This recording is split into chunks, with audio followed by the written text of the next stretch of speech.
For those of you looking to blow up your shoulders, you came to the right place. I'm gonna give you 4 things that you're gonna be able to do right now that are gonna help you grow those boulders.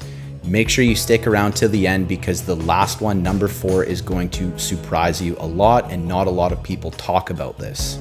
Number 1, we want to make sure that when we're working our shoulders that they're nice and fresh. I don't like working shoulders and chest on the same day, and the reason for that is because our pressing muscles in our arms and in our chest, some of those muscles overlap.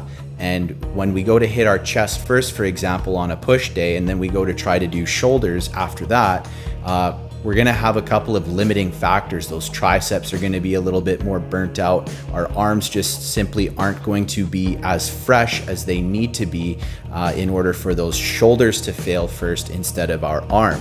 So we wanna make sure that we're working chest and shoulders on separate days to make sure that we're nice and fresh going into that shoulder workout.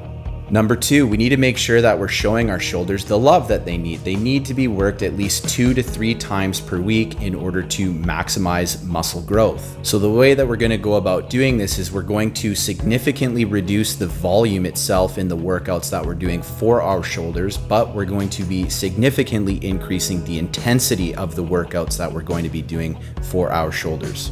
I've talked about this numerous times, one set training and exactly how that looks. I've made short videos on the channel talking about that, so be sure to go and check those out. But 1 day a week just simply isn't enough to provide adequate stimulus to the muscle. So we want to make sure that we're stimulating our muscles, not annihilating them. We want to prioritize making sure that we're getting good recoveries out of our days that we're not training. Number 3, the shoulder is made up of 3 different heads: the front delt, lateral head, and rear delt head. Now, it's very common for people just to focus on doing a single heavy press motion. That's going to really target your front delt. Fantastic. But in order to get those nice 3D capped looking delts, we want to make sure that we're not neglecting those side delts, and most importantly those rear delts as well.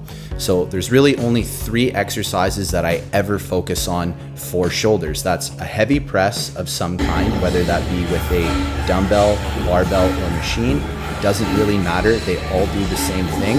The thing that's important is understanding how much volume you're doing and how intensely you're doing that volume to allow yourself to be able to recover sufficiently and be able to train at maximum intensity all the time. The second exercise for the lateral head, I like to focus on doing cable lateral raises. The reason I like the cable over the dumbbells is because the tension is a lot more constant and you can get a nice deep stretch going all the way through the motion.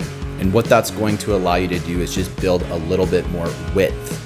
And then lastly, with the for the rear delts, again, I like to stick to either machine or cable exercise, some kind of fly for those rear delts. And the reason again is because of that just more consistent tension through the motion. You're gonna get a lot more stimulus in the area. I'm gonna make a few videos on technique in the future, so be sure to follow for more. And number 4, you need to be adding some type of swimming to your routine, whether that be 1 or 2 days a week. Swimming is probably the most underrated exercise for building muscles, specifically in your shoulders and your lats, actually, which is gonna give you that nice V-taper physique. Now, I know this is gonna sound kind of bro sciencey, but I mean, if you go and look at any Olympic swimmer out there and look at what kind of physique that they're generally carrying very, very, very broad shoulders. And the reason for that is because swimming is a very intense exercise. Not only that, there's a tremendous amount of small little muscles inside of your shoulder as well, which can be damaged and injured if you neglect them. The swimming is a really good way of hitting those smaller shoulder muscles, making sure that you're maintaining good ranges of motion and everything like that in your shoulder area. It's very easy to neglect those smaller exercises and those smaller muscles that allow you to maintain good shoulder stability and shoulder health. These little muscles are absolutely critical in shoulder stability and being able to actually move up levels when it comes to your heavy presses and everything like that. So be sure not to neglect those. Hope you guys found this video valuable, and if you did, be sure to follow for more.